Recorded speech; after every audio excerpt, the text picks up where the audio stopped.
Welcome to the Strategic Investor. Join us as we interview some of the world's most productive asset managers and uncover sophisticated and unique investment strategies in the markets. Here is your host, Charlie Wright. Hello and welcome to Strategic Investor Radio on OC Talk Radio, where we bring you investment strategies you are not hearing elsewhere. We'd like to welcome today, for the very first time, Jason Muller, founder and managing principal at Beach City Capital, a multifamily real estate project and development firm headquartered here in Hermosa Beach, California. Jason, welcome to Strategic Investor Radio. Well, thank you so much. I appreciate it. I look forward to discussing some product types with you and seeing how I can help share the knowledge I've been able to gain. We'll look forward to it. Jason, you began your professional life as an architect. You practiced for 5 years, then you gravitated to land use and entitlement side of the business, so you certainly understand local government, especially in Southern California, I'm sure. That's right. And then that together with grad school at USC, you started Beach City Capital. How long ago? About 5 years ago. 5 years ago. And you've been positioned well for that kind of work that Beach City Capital does. So give us a little background of yours, will you? Sure, absolutely. I've been able to have the pleasure of being traditionally trained as an architect. After architecture school, I went to go work for the Jurdy Partnership, and we were doing designing 7-star hotels in Dubai. We were also doing casinos in the United States. And, shortly thereafter, I went to go work for and do land use and entitlements. And it was quite fascinating because what we did was we did industrial conversion to creative office. And this was before it was cool. This is like 2012, 13, 14 in Santa Monica, Culver City in LA. And that's when I really got to understand entitlements, development, and investments. That's where I got the bug for development, right? And so I applied to grad school, got into both Columbia and USC. I decided to go to USC. And was able to meet a lot of people, go to all the different schools there. If you have a high GPA, you can go to the Marshall School, the Price School, the Verderby School, and the Architecture School, as long as you talk to the deans and you coordinate. And so after that, I went to go work for a large institutional development company in which I was able to build a large amount of mixed-use projects, also Hyatt Place hotels in different locations like Emeryville, Pasadena. And, once I had my wife and I had our firstborn child named Lucas, who just turned 4, I decided to invest into small apartment buildings up and down the coast in Redondo, Hermosa, Manhattan Beach, South Bay, LA beaches. And it was really just to allow them to cash flow, get permits to knock them down, build ocean view townhomes. It was an amazing experience. I was able to build my staffing around that, my accounting, my legal, and my strategy. But then what I did is I directed my team to start to focus on joint venture partnerships with landowners, right? And that allowed me to get larger sites. It allowed me to get better positioned deals where I can get 30 unit, 40 unit, 50 unit projects going. And that we were able to gain a lot of business that way. And the landowners that I was partnering with were very happy because they're getting able to stay in the deal. They're also getting a premium for their land. So it was a win-win situation. And what was interesting was a colleague of mine from USC works for a co-living operator now. And I got approached by them, and they've offered me 10-year master leases for the projects I'm building. So instead of me building my projects as townhomes or condos and selling them off, they said, stop. We will lease them out from you for a 10-year period of time with a guaranteed master lease, right? And I was like, well, that's interesting. So we underwrote the leases, right? We made sure they're fully securitizable through the CMBS market, and it all checked out. And so we've pivoted our product type from a for sale product to a hold product, and for specific locations we will do a co-living master lease on them, and so that allowed us to gain a lot of traction in the equity markets, and we've since been able to bring our platform up and focus on opportunity zones as well. So that also gives you tax incentive to invest into real estate backed securities through Beach City Capital, because we have this 3-prong approach. It's really just 3 simple pillars. It's we're doing joint venture partnerships with landowners to enable us to get great sites, right? Second one is to mitigate risk, for construction is we have some of the projects 100% pre-leased. The third bullet point is having some of the projects in opportunity zones for those that are trying to defer capital gains. And with that, we've been blessed with being able to have such a great staff. It's kind of an interesting story because for every position we send out a job posting, and we get about 200 people plus to interview, and these are all bright, talented people out there. And like the United States, we have an amazing talent pool. If you see it, you'd be so excited to be able to see this talent. And real estate attracts quality people. Let's face it, especially Southern California. I mean, that's how people have made their money here. That's exactly right. Yeah. And we go down and I actually asked a fellow Tiger 21 member how he has a staff of 400, and I go, how do you do it? For every one person that we hire, we have to interview like 50 people, right? It's insane. And he's like, videotape them, have them do a personal video of themselves for 2 minutes and ask them 3 simple questions and have them submit it. And it works amazingly. Hey, that's a great idea. So, thanks for sharing that with me. So let's go over your 3 here. So which of those 3 is the most challenging at this point? I would say the bottleneck is the joint venture partnership with the landowner. Yeah, I would think so. And so the way that we are able to harness that is we have our acquisition team looking probably at 20 deals a month, right? And we all get emails from brokers, introducing projects to us. And so I always state we only do joint venture partnerships with landowners. That is like the number one required. The second would be a 12-month escrow. Third would be a 6-month escrow with some options. So once we've been able to get in contact with the landowner that's interested in a joint venture partnership, then we, share with them our business plan. And it's, would you like me to share with you the way that we do the structure, or? Yeah, probably not time to do that today, but perhaps another time. Sure, of course.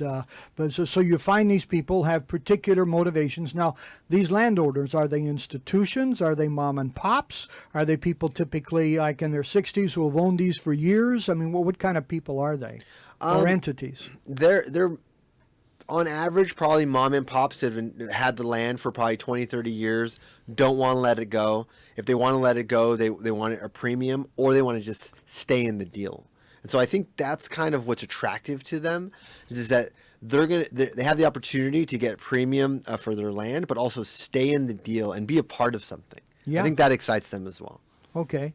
And so you offer them that, and then it removes any need for management on their part, correct? That's right. It does 2 things for them, actually. It allows them to get a premium for their land. It allows them to be able to get to stay in this deal, and then they have the opportunity to enjoy the cash flows after the project has been built. So those are 3 positives for them. Okay. And so you stick, let's change the focus just a little bit here. Sure. You stick to Southern California coastal. I'm sure everybody tells you all the time it's overbought.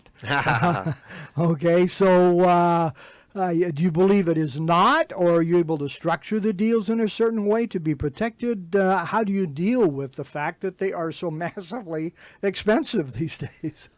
I think the beauty behind our acquisition strategy is that we're doing joint venture partnerships with landowners, so we're going directly to the source. So they're not properties that are over marketed. Right. So that's one benefit for me, right? Also, it allows me to get properties that are in prime locations. So just because I have a joint venture partnership doesn't mean we're going to do the deal. That also has to be in a prime location, and the deal has to pencil, right? So I believe that the economy fluctuates pretty dramatically on different things across the spectrum of monetary, and also international dealings. But real estate's very specific. It has site specificity, right? Yeah. And so I like to base each deal on its own quarter mile comps. So overall, big picture, it doesn't matter what's happening in Arkansas if we're doing a deal in Redondo Beach. Correct. Right? So I do believe that the coastal communities have an extra layer of risk mitigation against the markets because they're very desirable. So if someone sells their company or sells, a portfolio piece, being by the coast is always desirable. So that's an extra layer for me. So that's what makes it interesting for me to invest along the coastline. Do you try to pick, Jason, properties that are especially attractive to a particular group, such as retirees or millennials or something like that? Or do you just say, hey, somebody's going to lease this out here? I think I'll answer that in two ways. One is that we're focusing on in-demand locations. So a lot of the time, the highest demands are young families. So it's the 2-3 bedroom, that have, 2 kids, 3 kids that are too young, working professionals. That's kind of where I like to kind of focus a lot of my time. I have 2 young kids, a 4-year-old Lucas Muller, and then also have Oliver Muller, that's 1.5. And so I also needed to grow my family and buy a home that's, 2-3 bedroom. And so I see a high demand in that. A lot of my friends have 2 kids.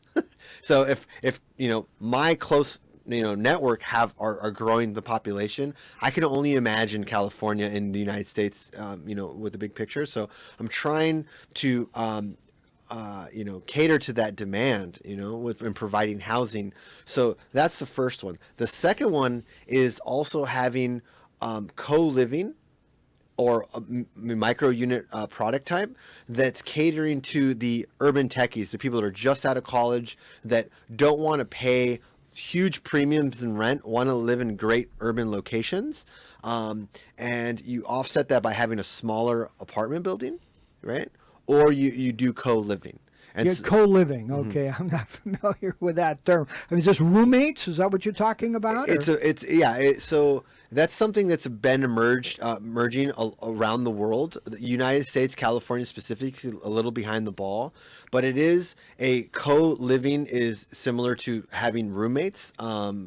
It's not quite like a dormitory. So what it is, it's like 2 rooms will have each a bathroom, right? And then they'll have a common amenity, the bath, like the living room and kitchen, and it'll be high end. But then the building itself will have a great rooftop deck. It'll have its own amenity space, and they'll also have car wash service. They'll have maid service. They'll have dry cleaning service. They'll have a walking, walk your dog service, And so they even have a service where somebody does your work for you. No, I'm playing.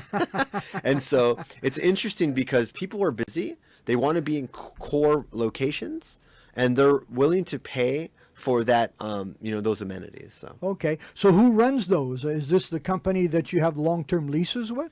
Yeah. So there are several different operators. We're currently working with Quarters, with Medici, with Ed Foss. He's been a great partner to work with, and he's offering us 10-year master leases for our projects. So. Wow. And they're the operators. Yeah. They're the operators, so they bring in these services. That's right. Okay. Well, that is very interesting. Yeah. I learned something new today here. So yeah. I didn't realize that here. So, so that's who you focus on. That's what you do. Tell us about why somebody you think should invest in this. I think for our pool of investors, we always like to just say it's slow growth money. It's not let's triple your money in a year or two, right? It's risk mitigated. So we're building yield. We're building cash flowing assets, right? So what we're doing is we're going and building like a 50 unit apartment building, right?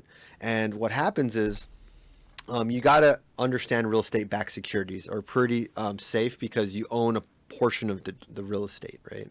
Not like private equities and public equities, bonds and stocks. It's different because you actually own a tangible asset. Right. You can also drive by with your family. So it's you got to understand that piece of it. The second piece is that it's cash flowing consistently. So you have your principal safe, and then you're earning cash flow every year. You also are able to benefit from the depreciation, right, of the asset. So it's a tax benefit for you. And then at the 5 or 10 year mark, whenever the partnership decides to sell, you get your principal back and you get a large substantial amount of upside. So during the portion of your investment, you have a safe place to place your money. You get cash flow during the 10 years. Then you also get upside. So for people's portfolios, people in Tiger 21, pretty wealthy group of individuals across the United States and Canada, their portfolio allocation is suggested this way. It's 30% is to real estate-backed securities, 25% to public equities, 25% to private equities, the rest in commodities and other.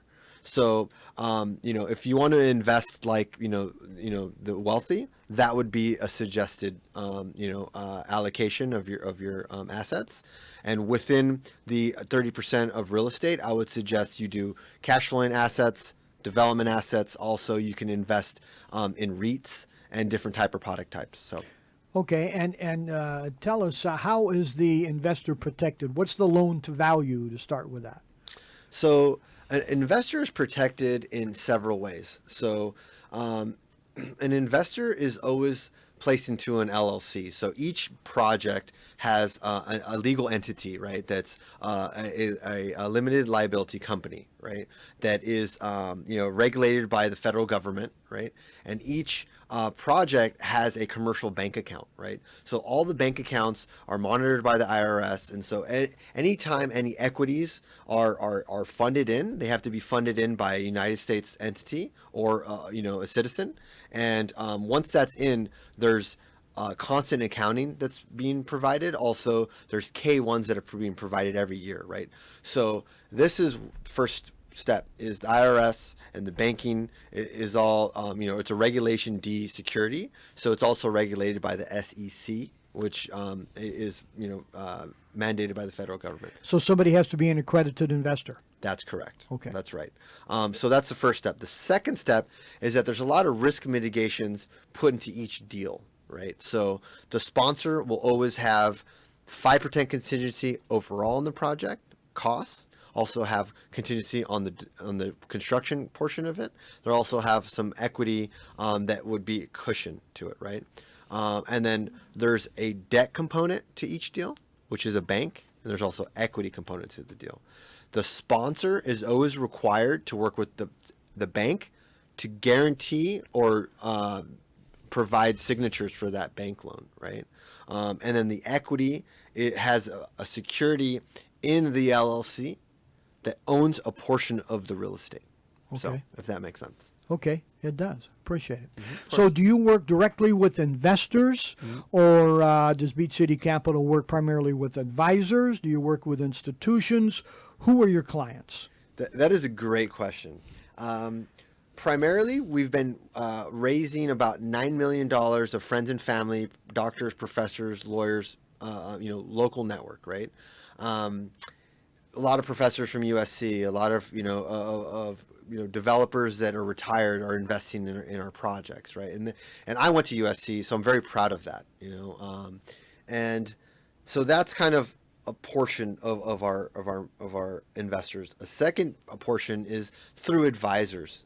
Through being able to have investors coming through different advisors that are connecting. I think that there's a very important place in the market for brokers and capital brokers and advisors and RIAs, and that's the way we connect to joint venture partnerships, large LPs, and so with those three in mind, that's how we're able to bring equity into our platform. Okay. Okay, that's what you do. So let's change the subject a little bit here, Jason. Two questions we like to ask all of our guests. One, what keeps you awake at night? Great question. I always like to make sure that all of the equity injections that are needed for any given project are on time, scheduled properly, so there's no delays in the projects. So that's kind of my overarching big picture, strategy I like to have. And I think the second thing is I always like to be mindful of my, work-family balance. I want to make sure that I take my kid out to his birthday. I want to make sure that I'm able to cook him banana pancakes in the morning and take him for a walk at, the beach in the evening, and make sure I take my wife to England every year in the summer. Otherwise, I have to make a cup of tea for her every morning, and I'm in trouble. And so I'm very mindful. I don't want to be the work dad. Life's too short. My kids are going to grow up too quickly. And it doesn't matter, how busy my company is. Like, I turn off when I get home. So I try to be thoughtful in those aspects, making sure my company's running smoothly from a funding schedule standpoint, and then also making sure that I have a work balance, with what I'm doing and with my family. Jason, I'm very pleased to hear that. I'm a father of 7 children. Wow, that's awesome. Okay, and it's so easy to make that back burner, especially as you're younger like you are, and you got all these things going on, and Tiger 21 activities and all these employees, etc. And you got to remember that, because over time, okay, spending too much time at work can be the most expensive thing in anybody's life. And we've all met plenty of men, especially, who have done that. So number 2 is, what book on investing would you recommend for our investors? Oh, wow. There's so many books on investing, and we can have a full, conversation about this. But if there's one book that I would recommend for everybody to read is Dale Carnegie's How to Win Friends and Influence People. Okay. That was written in the 30s. Yeah. And it's 100% applicable today. It is. Every class I teach, at different universities, that's the one book I require all students to read. We also, every quarter we'll have a book club at my company, and that'll be a book that we cover. And I've probably read that book 20 times. Really? And it never gets old. So that's number Yeah. 1. Number 2 would be, Rich Dad, Poor Dad. Okay. I think there's some fundamentals in there that have changed my life. And it's very, very important for those that want to get into real estate to be able to read that book and understand it. Nothing can, replace a formal education. So, looking at real estate from a formal education is something that, USC provides. Columbia, Harvard are some of the best schools in the nation. There's a lot of different schools in the nation, but nothing will replace that. So I highly recommend a higher education. I wouldn't be where I am today without it. Also giving back to, employees, interns, friends, family. That's actually how I learn and keep sharp. Hey, good. And let's add a third question along those bonus. lines. Yeah, a bonus question. What is the best investment advice you've ever received or heard? I think the best investment advice would be to invest in your neighborhood, in your community, and understand your investment. Make sure you're 100% confident and you understand the deal before you invest. That's something I always make sure of all of my investors, that they're 100% confident with the investment. I want to make sure through their DD they've got all their questions answered, and that them and their spouse are 100% involved. It's important to involve your spouse because that is your partner, and so I think that that's super important. And when people are 90%, 70%, 60%, just pass. There's time in this world, and the perfect opportunity will come up for you. Yeah. So. Well, good to hear. So for those who would like to know more, where can they go? They can go to beachcitycapital.com.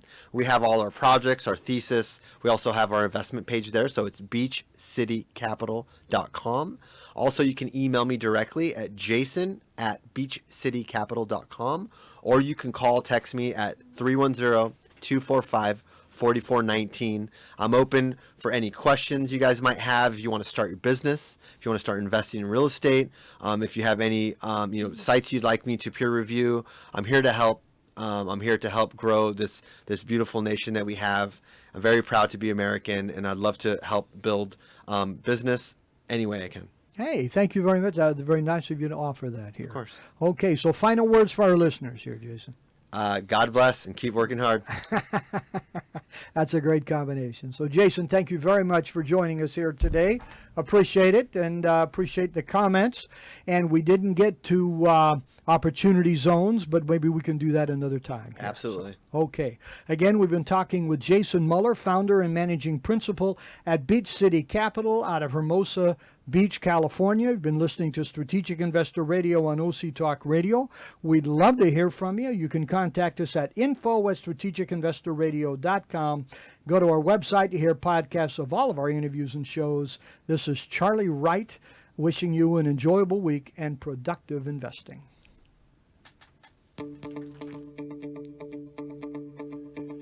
Strategic Investor Radio is a production of OC Talk Radio and is provided for educational purposes only. Content of this program and the views of the guests should not be considered as recommendations by OC Talk Radio or investment advice from the host Charlie Wright or any other entity attached to this production. Investors should always consult qualified financial, investment, tax, or legal professionals prior to investing.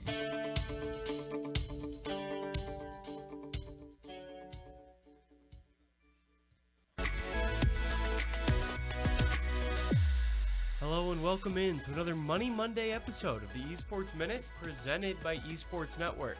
I'm Mitch Reams. We're doing a little bit of a different format on this episode. Instead of jumping around to some of the biggest deals happening around esports, we are focusing in on just one event. That event, of course, is the Overwatch League Grand Finals. Activision Blizzard's ability to bring in huge brands to the esports scene has been on full display over the last 2 years of the OWL, but this Grand Finals may be their best work yet. Let's run through all the major companies and what they are doing at the event. Xfinity is the presenting sponsor and will be hosting a 360-degree photo booth for fans. Bud Light is opening up a 21 and over area outside the arena, as well as a special Overwatch-themed Watchtower bar inside it. Coca-Cola will have an area for fans to do a tracer pose as they jump into a foam pit, which just sounds like a lot of fun. Kellogg's is handing out samples of Cheez-Its and Pringles. State Farm is bringing an area for fans to create custom signs they can print out and hold in the stands. These are always great branding for the company, as the broadcast is sure to focus in on at least a couple of them. T-Mobile is sponsoring a Heroes Lounge, another place to chill around the arena. Toyota is bringing in cars wrapped with the San Francisco Shock and Vancouver Titans logos. Each car will bring an immersive AR experience once you are inside. Finally, Upper Deck is bringing in custom OWL trading cards, and Fanatics will be on hand for custom OWL merch. In all, that's 9 different major companies activating at the event. Plus, Questlove will be the in-stadium DJ. These types of events are the future of esports branding, and seeing all these companies bring unique activations to the OWL is a great sign for the future of the league. They'll need all the great signs they can get as they look forward to a new homestand weekend format in 2020. That's all for this Esports Minute. Be sure to check out esportsnetwork.com for more news around the OWL Finals coming this Sunday.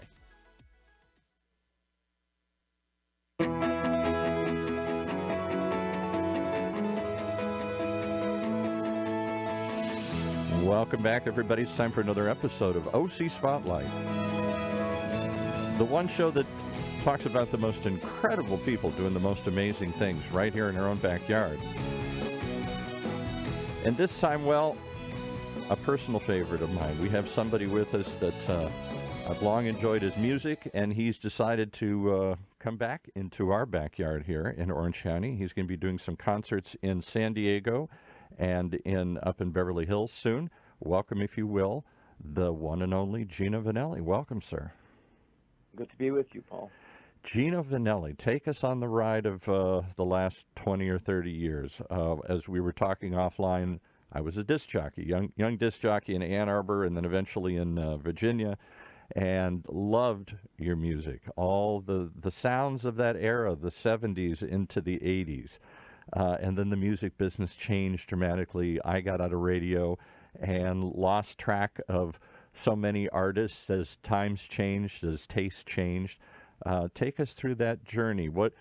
And I want to start with you as a young boy in Canada here with a dream. Your father is a cabaret singer, as I understand, looking at your bio here. and you get inspired by jazz drummers and cabaret singers and classical music. How does that spark turn into the big superstar that you became in the 70s and 80s here? Well, as a child, I was introduced to a lot of great music. I'll give you this example.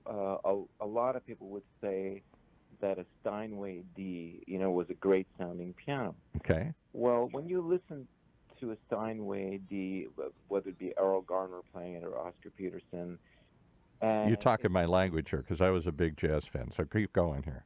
yeah, I mean, for me, by the time I was 10 years old, it's not that a Steinway D was sounded good. It's just the way a piano should sound. Everything else was less than a piano sound. Right. So for me, the great big bands, the great drummers, the great singers, that's the way you're supposed to sing, and that's the way you're supposed to play. My standards were pretty high. I was lucky to have been a drummer in a release band in a place called the Casaloma at 11 years old in Montreal. Oh, my goodness.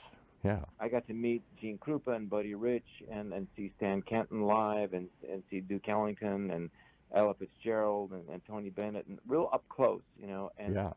really took a good close look at their technique, how they breathe, their intonation. But you're 11. Most kids are out playing baseball. I'm watching Batman, or whatever. I had my share of that too. But for me, it was really the penchant for aesthetics was just so there. When I was in sixth grade, seventh grade, I was one of the only kids who took the free tickets to go see the Montreal Symphony every Thursday. They give a free concert for any elementary school kids. So the first time I went, they played Ravel's Daphne and Chloe. Wow. And I said to myself, well, I don't know what it is. I can't hear the tonics. I can't hear the fundamentals in it, but it sounds like it's somewhere in the spheres. And so it intrigued me so much, Ravel's writing. Yeah, right. Impressionism. And then I'm familiar with Ravel's Bolero, but I don't remember all of his other compositions here. The one that they used in the movie 10 so famously. Yeah, right. Yeah, all his piano compositions are just amazing. But another incident was the first time I was introduced to Sunday Mass was when I was 6 or 7 years old, and my parents wanted me to go, and I was born and raised Catholic child, Catholic school, French schools, and all. We're connecting on another level. I'm still a good Irish Catholic here, so and the church has obviously a rich tradition of music going way back when.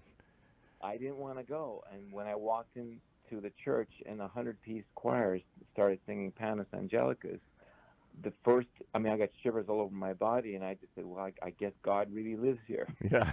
Because it was the sound of the harmonies, the Gregorian chants. Yeah, the Gregorian chants. Organ sounded. It was something, acoustic, something really visceral, something tactile about music that really kind of embraced. So this touched you in a way that most 6, 7, 8, 10, 11-year-olds didn't. Some of them just wanted to pick up a guitar and be Elvis Presley here, but you had a real deep connection with the music itself. I did, and I loved the drums, and by the time I was 10 or 11, my father bought me a kit, and a Ludwig kit. I was a lucky kid. By the time I was 12, I started taking piano lessons, and then I took guitar lessons when I was 14. And that really gave me having basic knowledge of all the rhythmic or the rhythm section instruments really started my arranging. It really helped my arranging ability. Now I was going to say somewhere in there you picked up a record contract in Canada, right? Didn't you get a Juno Award, their equivalent of sort of the Grammys or whatever? Well, that came later. By the time I got out of high school, I got signed to RCA Victor, one of the bigger record companies, and had a sort of mild hit in Canada. It gave me a good taste of the business, and then I asked for my release, and I moved to New York when I was not quite 18. I dropped out of college. Wow. I figured I'd pick up my education along the way, and so I read fanatically, and I continued my music theory lessons, with private. And were your parents supportive of this? Or were you following the dream that your dad had for himself at maybe one point in time? Or were they saying, no, don't go there, this will break your heart here? Well, my mother was terrified. My father had his fingers crossed. So I like that. All right, so now the story that I'm sure you've told this a million times. It's in your bio. It's in your Wikipedia article. Yes, he has a great Wikipedia page here, folks. Go check it out. I never had heard this story, but I'm going to ask you to retell it quickly one more time here. You come to Hollywood. According to what it says, you're down to your last $5. You're with your brother, and you decide to take a bold move and stand outside the gates of A&M Records over there off of Sunset and try and meet the great famous Herb Alpert. Talk about that. Well, I have to, preclude it, or at least precede it, with this feeling that I always felt like music was more than just a career or a job. I felt like it was something that was inside of me that had to be brought out. Yeah, it sounds like I always, looked at it a little bit like a mission quest.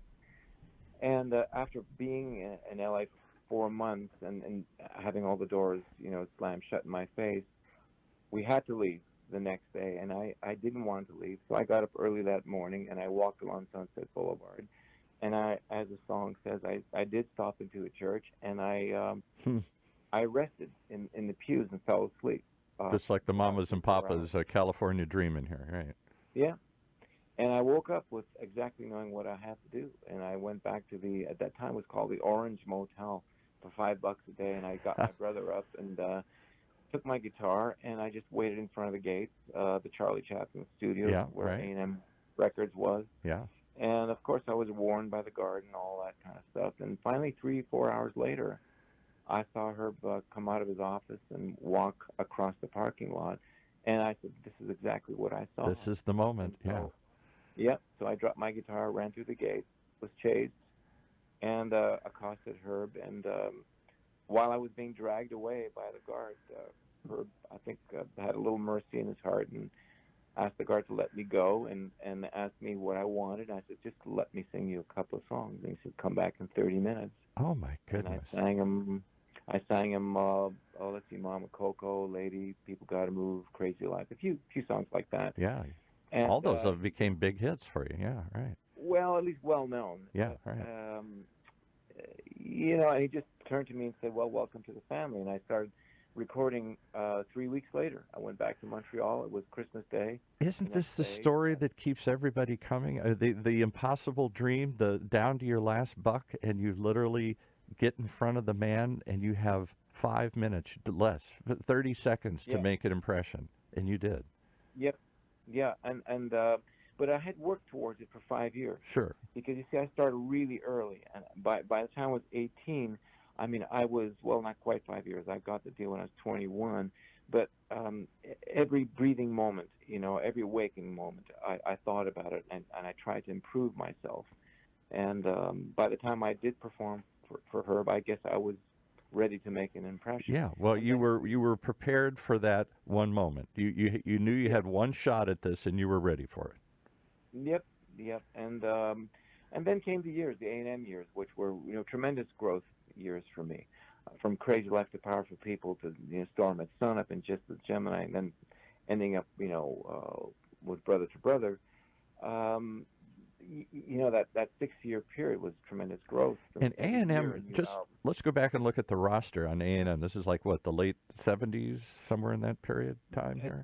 My first record was 1972, and then Brother to Brother was 1978. So if I remember correctly from my disc jockey days, A&M was not what record companies are today. They had a very wide sound from Herb's original Tijuana Brass, whatever you want to classify that as, kind of clever, kind of, I'm almost saying Muzak or something here, and to the Carpenters. The Carpenters that period of time, I think, and then Gina Vanelli and rock and roll acts and everything in between. I mean, it was a rich environment, it seems like. Well, they had a lot of artists that I really, really admired. I mean, including Cat Stevens and Joe Cocker and Right. the Carpenters, and then Quincy Jones and George Harrison made a deal with them, and Carole King made a deal with them, and so I mean they were really the most famous and the best independent label, in the world at that time, and it was really an honor and privilege, to be And with they found A&M. artists with some. The Carpenters would be a great example. I confess I was a big Carpenters fan too, and an era when that was kind of could be seen as uncool. This kind of, I mean, she sang so magnificently, but this kind of lush, almost like a throwback to the 40s and 50s kind of music, orchestral kinds of songs. To Joe Cocker, I mean, there's a wide range between those audiences and those styles, but they seem to be able to find artists in niches and develop that in a way that others wouldn't or couldn't. They weren't just bound to a formula. I remember the first week that I just went to the A&M studios, and of course Herb was producing Crazy Life himself, Hmm. and Karen Carpenter was coming in, and she was rolling her drums in. And I was a bit starstruck with all the great artists going in and out of A&M Studios. Right. And I asked Karen. I said, "Hi, Karen. I'm Gino Vanelli. I just got signed to A&M." She said, "Oh, good to meet you." And I said, "Can I ask you a question?" I said, "Why are you rolling your own drums? And don't you have people to do that for you?" She said, "Honey, you never stop being a roadie." I love it. I love it. All right, so you're in this rich environment and you flourish. And describe the music. I don't want to put my own classification on it, but it's not. It was a very lush, to me, a very orchestral kind of sound to this. It wasn't just your typical top 40 pop music, and yet it played on the pop charts. How would you Yeah. how would you classify? Where does it fit? I know artists hate to do that, but for those who maybe you're younger and are trying to understand what that time was like, what was your music about? Well, you have to, give the audience a backdrop, and the backdrop was in the '70s. I mean, music was the thing in people's lives, Oh, and music was exploding in the sense that all music was fusing into all these nuanced styles. yeah, right. People were combining styles and calling it fusion. But I mean, the last The Eagles few come out and years, there's country rock, or you've got all sorts of it seemed like it started in the late 60s and into the early 70s. You had everything from James Taylor to Chicago and brass bands, It seemed like everything was open at that the time. last time we had such fusion was in Paris in the 1890s, when you That's had the interesting. Monets and the Renoirs, and the Chagalls that were actually combining classical art with modernism. And same thing with music. Ravel himself and Debussy. French Impressionism was really a combination of folk music with what later would become jazz, with classical music, with music that was actually regional music. Hmm. Like for instance, Ravel would employ a lot of Basque music. I had no In idea that. his, Okay, now you're educating me here. All right. So with music in the '70s, we would try our best to employ all these different nuanced genres to mainstream music. For me, it was, yes, of course, some big band, some folk, always lyrically based, a little bit of jazz combo stuff, a little bit of rock stuff, a little bit of R&B stuff, and some stuff that I couldn't really, categorize at all. So it was really always a combination of many music. Now I like big band, but I refuse to use ordinary big band sound, like Okay. horn section. Right. I wanted to do it with synthesizers, and I wanted to caricaturize the big band sound, and that's what we had in Powerful People and Storm at Sunset and Just as a Gemini. And very powerful, layered stuff. Almost in a weird. Maybe this is a strange comparison. Maybe I'm reaching for something, but almost kind of like what Phil Spector did with his Wall of Sound. In simpler times, he tried to make them seem lush and deeper rather than just, three chords and bass drum and guitar here. Well, my penchant for harmonic deviance always made it more difficult, to arrange and orchestrate.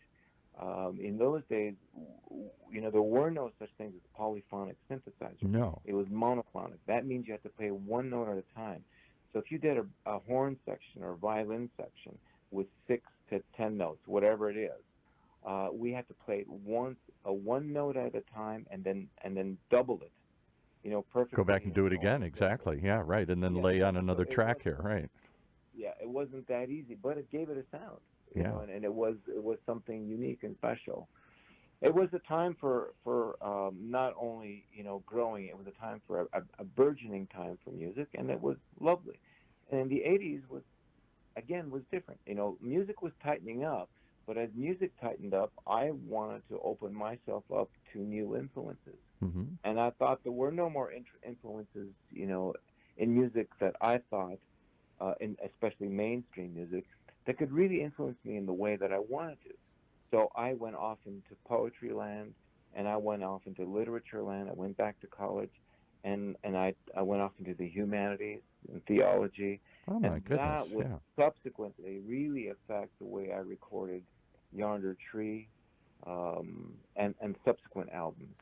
And So during that period of exploration, I'm sorry to try and rush the story, but we got about 5 or 7 minutes left here. During that period of time, you kind of dropped out of public view. The charts changed. We had new wave music and punk, and back to it's almost like they wanted to go back to super simple again here. They didn't want orchestrations. They didn't want lush. They wanted stripped down sounds again here. Did that change your flavor, your quest, or you were just on your own, as you said, mission quest here to find your own voice, your own stories? Well, I played a little bit of that game, with Black Cars and Hurts to Be in Love and Wild Horses, and we had a reasonable amount of success with it. And but I just by the time the late '80s came, I just was not interested in mainstream music anymore. It just wasn't interesting to me anymore. People were just trying to hit the bottom line or the lowest common denominator, right, to attract an audience, and that, as we talked, trying to manufacture a hit rather than make music that really came from the artist. Yeah. Right. That's exactly so. So in late '80s, '90s, I went off into my own thing, and worked with big orchestras, and even recorded a full-on orchestral, classically oriented album like Canto. And then I lived for 2-3 years in the Netherlands and worked with Dutch musicians and recorded an album called A Good Thing. So I for people who follow what I do, the cardinal rule was stay interested. And if you stay interested, you might be interesting. There you go. All right, so I got to tell you what interested me when I went to your website. Talk about your interest in singing in other languages. That seems far afield from anything else I could have imagined. And I look at this piece, I don't know when it was recorded, this canto, and it's spectacular. I don't know where it would play today. I don't know what station would run it, except on the internet. There are no stations like us. It's anything and everything. And I'm not trying to just blow smoke at you, but your voice has never been better. Your interpretation, I mean, it just moved me to listen to this piece. And I thought, wow, that's something. Yeah. This guy has still, so often we think, well, the artist is coming back to just recreate their hits and we're going to relive those days again here. You've gone in directions nobody could have followed or imagined, and you're hitting it. Well, I love doing that. I just recently did a song from the New Wilderness Road album called Road to Redemption. I did that in Spanish with a friend of mine from Argentina, Alejandro Lerner, and it's called El Camino del Perdón, and it was really fun. It's on my Facebook. It's really I really enjoyed singing in Spanish. It's not that easy. If you don't sing in Spanish, it's not that easy. Do you just phonetically learn the phrases? Like I would read about pop stars would have to try and record in Japanese or something just because they wanted a foreign language version of their song. And they had no idea what they were saying, but they would have to learn it phonetically. No, I did it the method actor way. I became it. I studied what the translation was all about, really internalized it. And of course, Alejandro helped me with the pronunciation, but I knew exactly what I was singing when I was singing it, and that really was the impetus for my singing. So why sing in foreign languages? It's hard enough to Because sing. I can do certain things in those languages that I can't do in English. Hmm. Like what? What would you say? The Well, words, for the example, language has a different sound. It has different meanings. It has. I know there's certain different phrases that don't translate into English. And well, certain sounds, for instance, in Italian, the vowels are bigger, longer, wider, and in Spanish there are more intricate consonants. For instance, there like the song "Road to Redemption." The English version, "It's a long road to redemption." That's what it is in English. But okay. in Spanish, "Sé que es largo el camino de regreso." So there's a I don't know lot why, but that a lot sounds more. more romantic and lyrical to me. Just I have no idea what you're saying, but just the sound of it in But Spanish it's or more Italian. complex to sing, so you have to really time your consonants and understand the harshness of them and all that kind of stuff. It does make for a beautiful effect, but you have to understand and where they come, and that's the challenge for me. Yeah. And I love that kind of challenge. I love to sing, but I like to sing things that are meaningful, and I think that's why people still come to see our concerts because I'm not just running through the hits. Although we do that, Right. the band is just That's the a starting point, not phenomenal. the ending point. You're starting with here's where we were, Yes. and here's where I've gone. Yeah, I mean, it's fun to do Nightwalker. It's fun to do Brother to Brother and Appaloosa and all that. Yeah. But it's also, fun for me to pick up the guitar and do Yet Something Beautiful from Wilderness Road. And I just, I look. I mean, music is just more than a sound. It's what lies behind the sound. That is the impetus for the sound.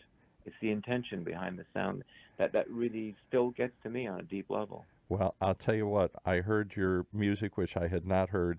The stuff you're talking about here in some foreign languages, like is it a canto? The piece that's up on your site there, you playing with, I don't know if it's your brother playing on piano or somebody, but No, that's El Camino del Perdón. That's with Alejandro Lerner.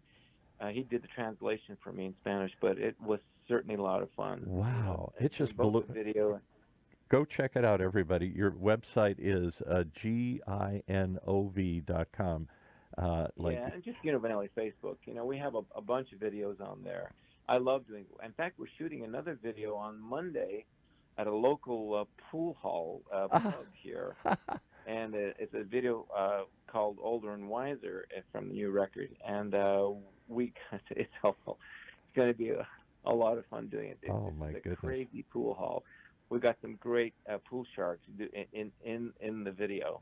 Well, we're gonna end with another common theme here, the sounds that you work into stuff. I'm gonna tell you a quick story here, and then we'll end the piece here. For many years, you wouldn't know this.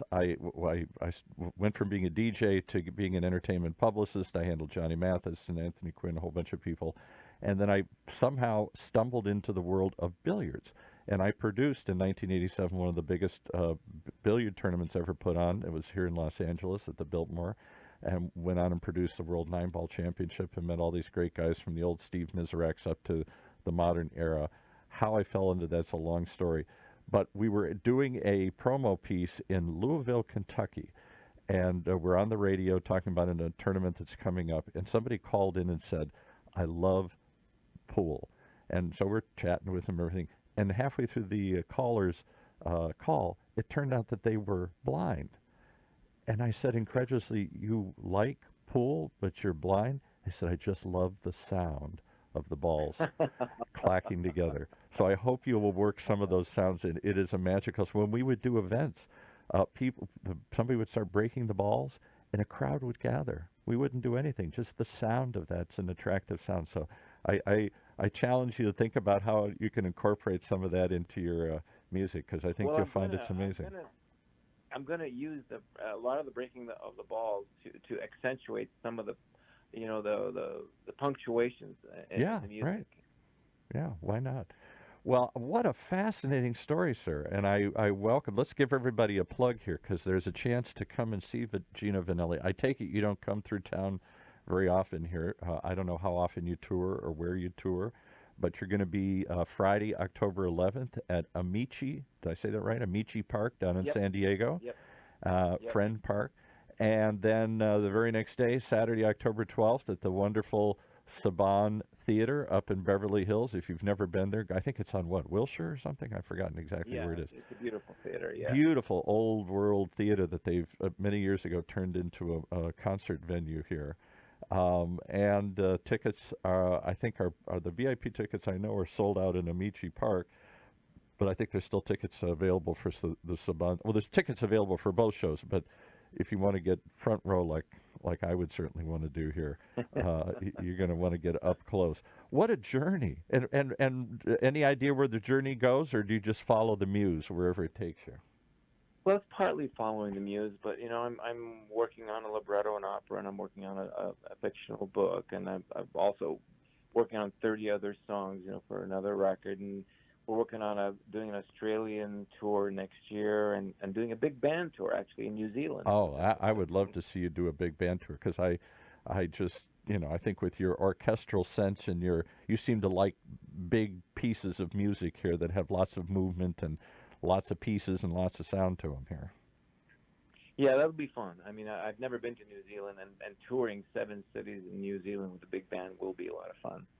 Well, Gino Vanelli, it has been absolutely an honor, a privilege to reconnect with your music and to hear how you have progressed since the 70s when we both sort of fell in love with music, you performing, me listening to it and trying to play it for others here.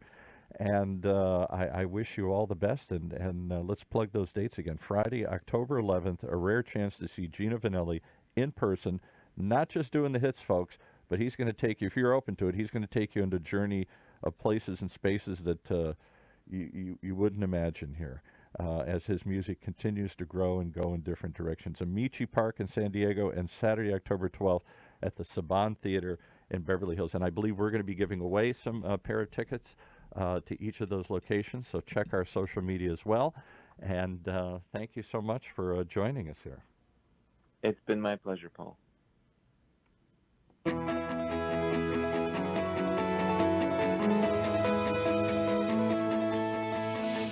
You've been listening to another example of OC Spotlight, taking a look at the most incredible people doing the most amazing things right here in your own backyard.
Poseidon project. Oh, well. Project, I mean, yeah. come on, right? And now unions are involved. Now, we're not doing Poseidon No. down in Dana Point, but I'm not Yeah. totally. No, what I'm is not, it? Or is it Neptune? No, the one in Huntington Poseidon Beach. is Huntington Huntington Beach Beach, is yeah. Poseidon. Yeah. But you know, they're doing one in Doheny. They're trying to get, the South Orange County Water District is trying to get a desal plant down there. I didn't know that. That's a Oh, new one. yeah. yes. So Which basically everybody is pulled out of except the South Orange County does water. does the TCA, by the way, get money from the Poseidon project? Like going in, do they get fees? I don't know. Because I mean, there's no reason on the planet